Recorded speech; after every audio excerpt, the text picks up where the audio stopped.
ॐ श्रीगणेशाय नमः। श्रीगुरुभ्यो नमः।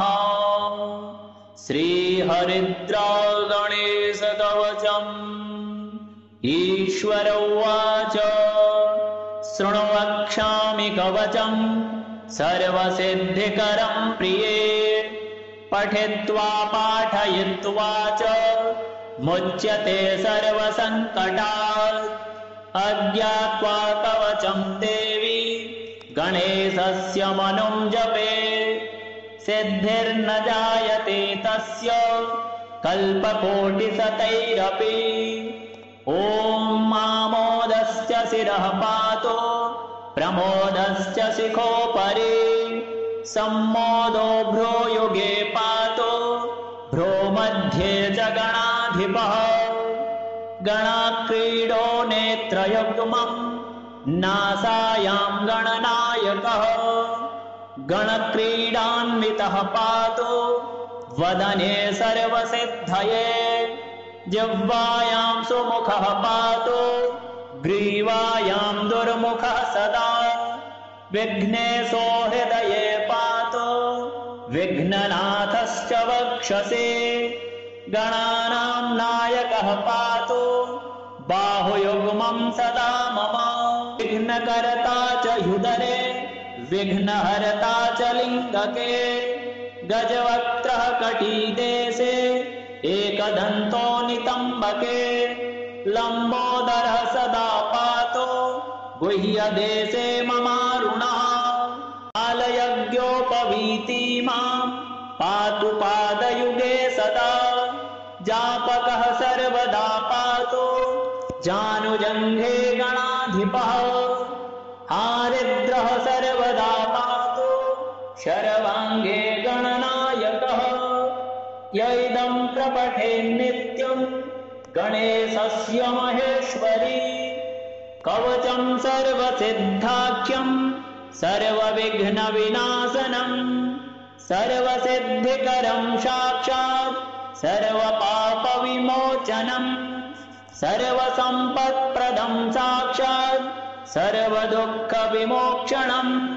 सर्वापत्तिप्रशमनं सर्वशत्रुक्षयङ्करं। ग्रहपीडाज्वरारोगा ये चान्ये गुह्यकादयः। पठनाद्धारणादेव नाशमायन्ति तत्क्षणात्। धनधान्यकरं देवी कवचं सुरपूजितं। समं नास्ति महेशानि त्रैलोक्ये कवचस्य च। हारिद्रस्य महादेवी विघ्नराजस्य भूतले। किमन्यैरसदालापैर्यत्राव्युर्यतामियात्। ईश्वर उवाच शृणु वक्ष्यामि कवचम् सर्वसिद्धिकरम् प्रिये। पठित्वा पाठयित्वा च मुच्यते सर्वसङ्कटात्। अज्ञात्वा कवचम् देवी गणेशस्य मनुं जपे। सिद्धिर्न जायते तस्य कल्पकोटिशतैरपि। ॐ मामोदस्य शिरः पातु प्रमोदस्य शिखोपरि। सम्मोदो भ्रूयुगे पातु भ्रो मध्ये च गणाधिपः। गणाक्रीडो नेत्रयुग्मं नासायां गणनायकः। गणक्रीडान्वितः पातु वदने सर्वसिद्धये। जिह्वायां सुमुखः पातु ग्रीवायां दुर्मुखः सदा। विघ्नेशो हृदये पातु विघ्ननाथश्च वक्षसि। गणानां नायकः पातु बाहुयुग्मं सदा मम। विघ्नकर्ता च ह्युदरे विघ्नहर्ता च लिङ्गके। गजवक्त्रः कटीदेशे एकदन्तो नितम्बके। लम्बोदरः सदा पातु गुह्यदेशे ममारुणः। कालयज्ञोपवीतिमां पातु पादयुगे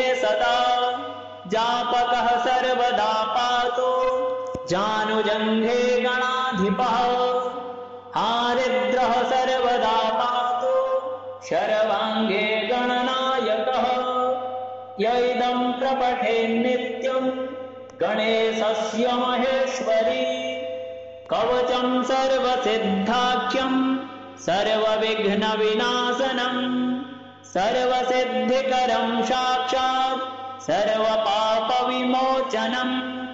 सर्वसम्पत्प्रदं साक्षात् सर्वदुःखविमोक्षणं सर्वापत्तिप्रशमनं सर्वशत्रुक्षयङ्करं ग्रहपीडाज्वरारोगा ये चान्ये गुह्यकादयः पठनाद्धारणादेव नाशमायन्ति तत्क्षणात् धनधान्यकरं देवी कवचं सुरपूजितं समं नास्ति महेशानि त्रैलोक्ये कवचस्य च हारिद्रस्य महादेवी विघ्नराजस्य भूतले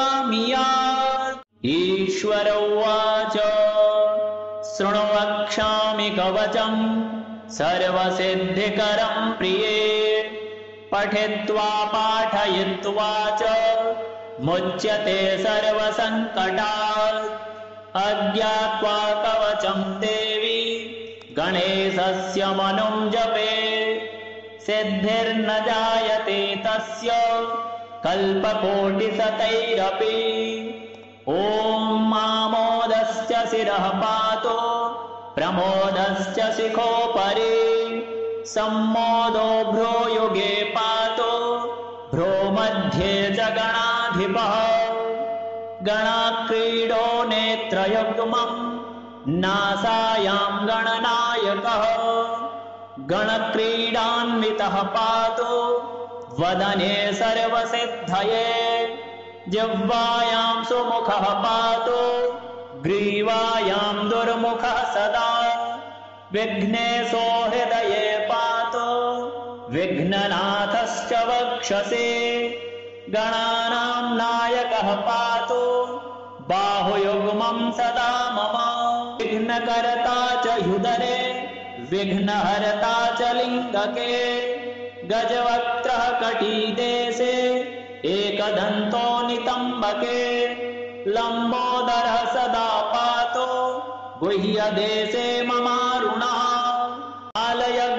कालयज्ञोपवीतिमां पातु पादयुगे सदा जापकः सर्वदा पातु जानुजङ्घे गणाधिपः हारिद्रः सर्वदा पातु शर्वाङ्गे गणनायकः य इदं प्रपठेन्नित्यं गणेशस्य महेश्वरी कवचं सर्वसिद्धाख्यं सर्वविघ्नविनाशनं सर्वसिद्धिकरं साक्षात् सर्वपापविमोचनं सर्वसम्पत्प्रदं साक्षात् सर्वदुःखविमोक्षणं सर्वापत्तिप्रशमनं सर्वशत्रुक्षयङ्करं ग्रहपीडाज्वरारोगा ये चान्ये गुह्यकादयः पठनाद्धारणादेव नाशमायन्ति तत्क्षणात् धनधान्यकरं देवी कवचं सुरपूजितं समं नास्ति महेशानि त्रैलोक्ये कवचस्य च हारिद्रस्य महादेवी विघ्नराजस्य भूतले किमन्यैरसदालापैर्यत्राभ्युर्यतामियात् ईश्वर उवाच शृणु वक्ष्यामि कवचं सर्वसिद्धिकरं प्रिये पठित्वा पाठयित्वा च मुच्यते सर्वसङ्कटात् अज्ञात्वा कवचं देवी गणेशस्य मनुं जपे सिद्धिर्न जायते तस्य कल्पकोटिशतैरपि ॐ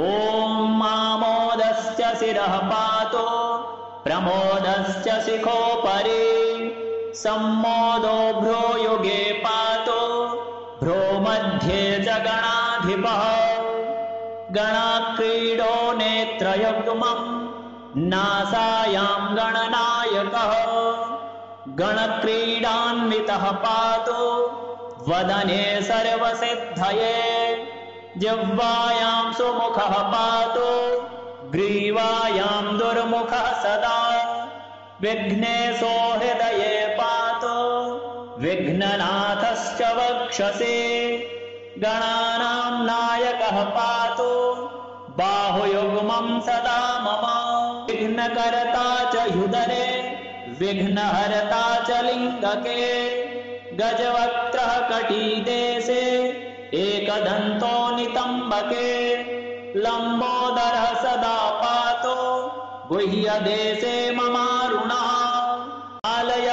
कालयज्ञोपवीतिमां पातु पादयुगे सदा जापकः सर्वदा पातो जानुजङ्घे गणाधिपः हारिद्रः सर्वदा पातो शर्वाङ्गे गणनायकः य इदं प्रपठेन्नित्यं गणेशस्य महेश्वरी कवचं सर्वसिद्धाख्यं सर्वविघ्नविनाशनं सर्वसिद्धिकरं साक्षात् सर्वपापविमोचनं सर्वसम्पत्प्रदं साक्षात् सर्वदुःखविमोक्षणं सर्वापत्तिप्रशमनं सर्वशत्रुक्षयङ्करं ग्रहपीडाज्वरारोगा ये चान्ये गुह्यकादयः पठनाद्धारणादेव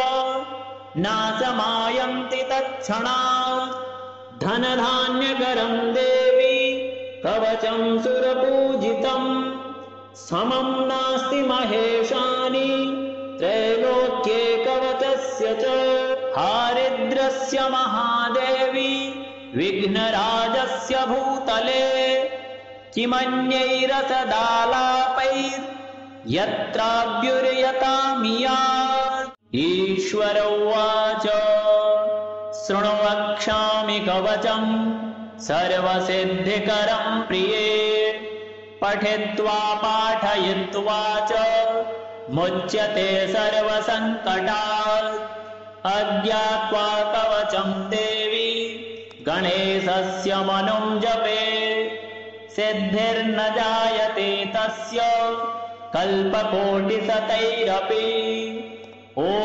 मामोदस्य शिरः पातो प्रमोदश्च शिखोपरि सम्मोदो भ्रूयुगे पातो भ्रूमध्ये च गणाधिपः गणाक्रीडो नेत्रयुग्मम् नासायां गणनायकः गणक्रीडान्वितः पातो वदने सर्वसिद्धये जिह्वायां सुमुखः पातो ग्रीवायां दुर्मुखः सदा विघ्नेशो हृदये पातो विघ्ननाथश्च वक्षसि गणानां नायकः पातो बाहुयुग्मं सदा मम विघ्नकर्ता च ह्युदरे विघ्नहर्ता च लिङ्गके गजवक्त्रः कटीदेशे एकदन्तो नितम्बके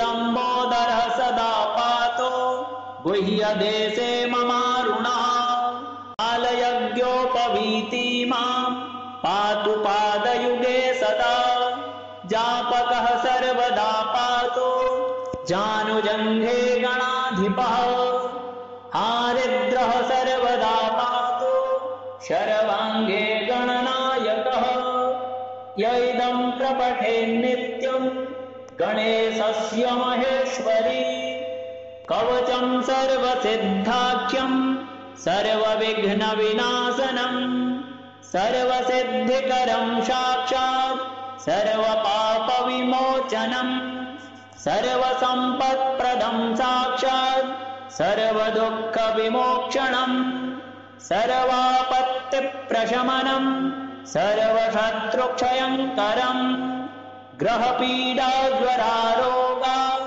ये चान्ये गुह्यकादयः पठनाद्धारणादेव नाशमायन्ति तत्क्षणात् धनधान्यकरं देवी कवचं सुरपूजितं समं नास्ति महेशानि त्रैलोक्ये कवचस्य च हारिद्रस्य महादेवी विघ्नराजस्य भूतले किमन्यैरसदालापैर्यत्राभ्युर्यतामिय ईश्वर उवाच शृणु वक्ष्यामि कवचं सर्वसिद्धिकरं प्रिये पठित्वा पाठयित्वा च मुच्यते सर्वसङ्कटात् अज्ञात्वा कवचं देवी गणेशस्य मनुं जपे सिद्धिर्न जायते तस्य कल्पकोटिशतैरपि ॐ मामोदस्य शिरः पातो प्रमोदस्य शिखोपरि सम्मोदो भ्रूयुगे पातो भ्रो मध्ये च गणाधिपः गणाक्रीडो नेत्रयुग्मम् नासायां गणनायकः गणक्रीडान्वितः पातो वदने सर्वसिद्धये जिह्वायां सुमुखः पातो ग्रीवायां दुर्मुखः सदा विघ्नेशो हृदये पातो विघ्ननाथश्च वक्षसि गणानां नायकः पातो बाहुयुग्मं सदा मम विघ्नकर्ता च ह्युदरे विघ्नहर्ता च लिङ्गके गजवक्त्रः कटीदेशे एकदन्तो नितम्बके लम्बोदरः सदा पातो गुह्यदेशे ममारुणः कालयज्ञोपवीतिमां पातु पादयुगे सदा जापकः सर्वदा पातो जानुजङ्घे गणाधिपः हारिद्रः सर्वदा पातो शर्वाङ्गे गणनायकः य इदं प्रपठेन्नित्यं गणेशस्य महेश्वरी कवचं सर्वसिद्धाख्यं सर्वविघ्नविनाशनं सर्वसिद्धिकरं साक्षात् सर्वपापविमोचनं सर्वसम्पत्प्रदं साक्षात् सर्वदुःखविमोक्षणं सर्वापत्तिप्रशमनं सर्वशत्रुक्षयङ्करं ग्रहपीडाज्वरारोगा ये चान्ये गुह्यकादयः पठनाद्धारणादेव नाशमायन्ति तत्क्षणात् धनधान्यकरं देवी कवचं सुरपूजितं समं नास्ति महेशानि त्रैलोक्ये कवचस्य च हारिद्रस्य महादेवी विघ्नराजस्य भूतले किमन्यैरसदालापैर्यत्राभ्युर्यतामि ईश्वर उवाच शृणु वक्ष्यामि कवचं सर्वसिद्धिकरं प्रिये पठित्वा पाठयित्वा च मुच्यते सर्वसङ्कटात् अज्ञात्वा कवचं देवी गणेशस्य मनुं जपे सिद्धिर्न जायते तस्य कल्पकोटिशतैरपि ॐ मामोदस्य शिरः पातो प्रमोदस्य शिखोपरि सम्मोदो भ्रूयुगे पातो भ्रो मध्ये च गणाधिपः गणाक्रीडो नेत्रयुग्मम् नासायां गणनायकः गणक्रीडान्वितः पातो वदने सर्वसिद्धये जिह्वायां सुमुखः पातो ग्रीवायां दुर्मुखः सदा विघ्नेशो हृदये पातो विघ्ननाथश्च वक्षसि गणानां नायकः पातो बाहुयुग्मं त्वं सदा मम विघ्नकर्ता च ह्युदरे विघ्नहर्ता च लिङ्गके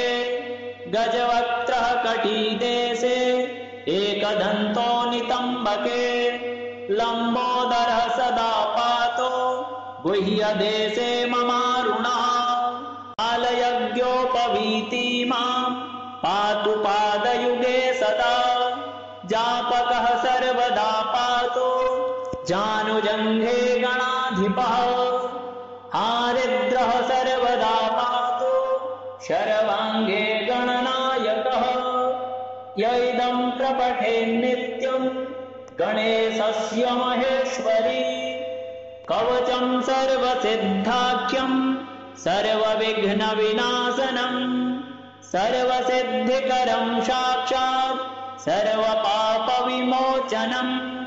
सर्वसम्पत्प्रदं साक्षात् सर्वदुःखविमोक्षणं सर्वापत्तिप्रशमनं सर्वशत्रुक्षयङ्करं ग्रहपीडाज्वरारोगा ये चान्ये गुह्यकादयः पठनाद्धारणादेव